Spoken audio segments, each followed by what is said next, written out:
एक जागा जिथे प्रत्येक मशीन नाही तर एक संधी आहे स्वतःला घडवण्याची। ही जागा म्हणजे Chhajed fitness club, Rahuri factory मधील सर्वात विश्वसनीय आणि हायटेक जिम। महिलांसाठी स्वतंत्र batches and trainers, 100% safe and positive environment, AC सह पूर्ण सुविधा असलेली gym, hi tech equipments, full body workout साठी योग्य। तर यायचं कुठे आहे? Chhajed fitness club, Tarabad road, Rahuri factory. आवाज जनतेचा, लढा सर्वसामान्य जनतेच्या न्याय व हक्कांसाठी। देवळाली प्रवरा नगर परिषद निवडणुकीत प्रभाग क्रमांक 5 यामध्ये बहुरंगी लढतीचे चित्र असून भाजप, सेना, इतर आघाडी बरोबर वंचित बहुजन आघाडी व अपक्ष उमेदवारांचा भरणा या प्रभागात जास्त असण्याची शक्यता आहे।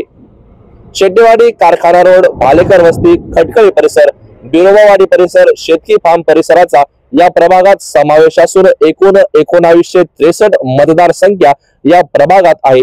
नागरिकांचा मागास प्रवर्ग व सर्वसाधारण महिला असे 2 नगरसेवक निवडून दिले जाणार आहेत।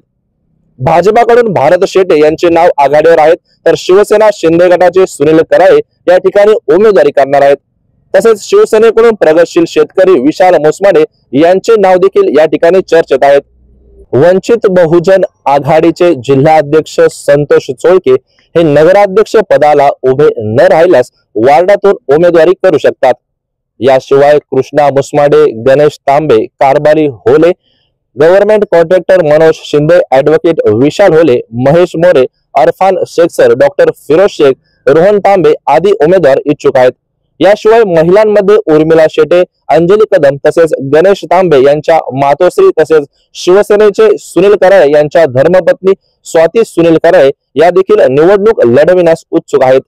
माजी नगरसेवक आदिनाथ कराळे यांच्या घरातील देखील एखादी महिला उमेदवारी करू शकतात। काँग्रेसचे शहराध्यक्ष कृष्णा मुसमाडे यांच्या पत्नी ऐनवेळी निवडणुकीला सामोरे जाण्याची शक्यता आहे। या प्रभागात अल्पसंख्याक मतदान जास्त असल्याने अब्बास पटेल यांच्या पत्नी रिंगणात उतरण्याची शक्यता आहे। मराठा समाजाबरोबरच अल्पसंख्याक दलित समाजाचे मतदान या प्रभागात मोठ्या प्रमाणात असल्याने पक्षश्रेष्ठी उमेदवारी देताना ही सर्व गणिते आखून उमेदवारी बहाल करणार हे देखील तितकंच नक्की आहे।